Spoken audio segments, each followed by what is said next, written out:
Hola, hoy vamos a estar hablando un poco sobre el Premio Nobel de Medicina de 2024, el cual fue anunciado el 7 de octubre de 2024 por la Asamblea Nobel de Karolinska de Estocolmo, Suecia. El premio fue para Victor Ambros y para Gary Ruvkun, que ellos hicieron su contribución en el descubrimiento de microARN y su papel en la regulación genética posttranscripcional.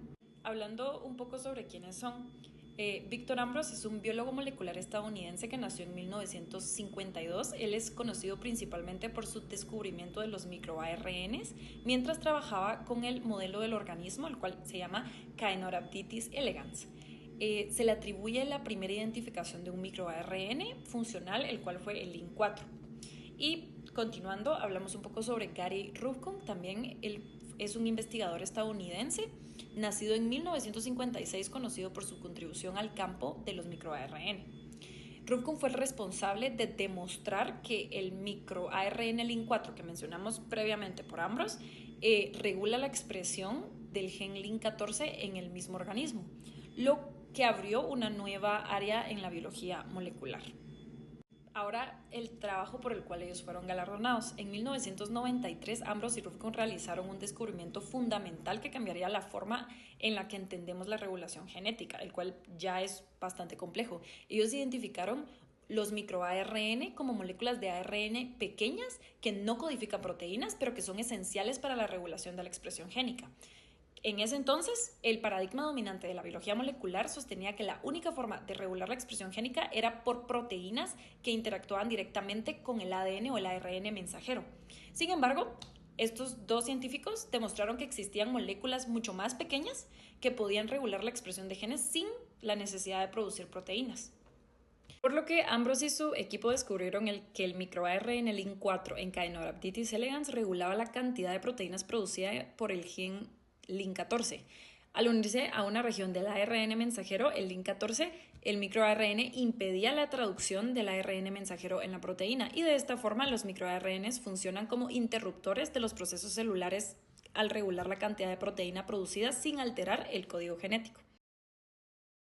Bueno, hablando sobre la maduración, el mecanismo de maduración del microRN, como primer lugar tenemos a un primicroRN. Este primicroRN, o también llamado transcrito primario del microRN, necesitamos que forme precursores de 70 a 80 nucleótidos. Para ellos necesitamos cortarlo, y es cortado por una endorribonucleasa llamada DORSHA, unida a una proteína DGCR8, formando este complejo. Y este complejo ya corta los precursores de 70 a 80 llamadas pre-microRN. Este pre-microRN necesitamos exportarlo al citoplasma, por lo que se forma un complejo con proteínas exportinas y GTPasa-RAN.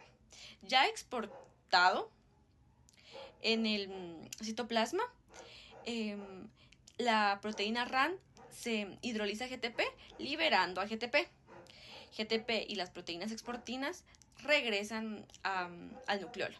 Ya teniendo el pre-microRN en el citoplasma, sufre otras modificaciones por una endorribonucleasa llamada dicer. Esta dicer hace sus modificaciones para producir un ARN casi maduro. Este ARN casi maduro se aparea con un ARN complementario corto. Ya luego de un apareamiento se elimina por una helicasa y se incorpora a un complejo proteico. Este complejo proteico puede ser el complejo de silenciamiento inducido por ARN o RISC, que este ARN ya maduro se une a un ARN diana, donde se ocurren dos vías. En una de esas vías, el caso podría ser que la complementariedad de estos dos sea casi completa. Entonces el microRN es cortado. Pero en la otra vía, si la complementariedad es casi parcial, el complejo se bloquea, y como la traducción. Por lo que hay una represión de la traducción.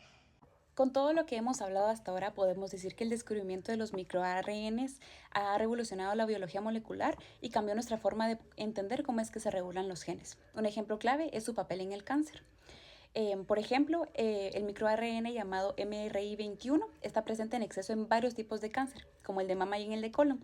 Este microARN bloquea genes que normalmente detendrían el crecimiento celular, que es lo que facilita que el cáncer avance. Gracias a estos hallazgos, hoy se están desarrollando nuevas formas de diagnóstico y tratamientos contra el cáncer que buscan regular los microARNs. Ahora hablemos un poco sobre las aplicaciones y futuras aplicaciones de los microARNs. Ya para finalizar, podemos decir que los microARNs ya están teniendo aplicaciones prácticas en medicina y en otras áreas como lo son en terapias génicas, los cuales se usan para corregir la expresión de genes defectuosos en enfermedades como el cáncer, enfermedades cardíacas o trastornos neuromusculares.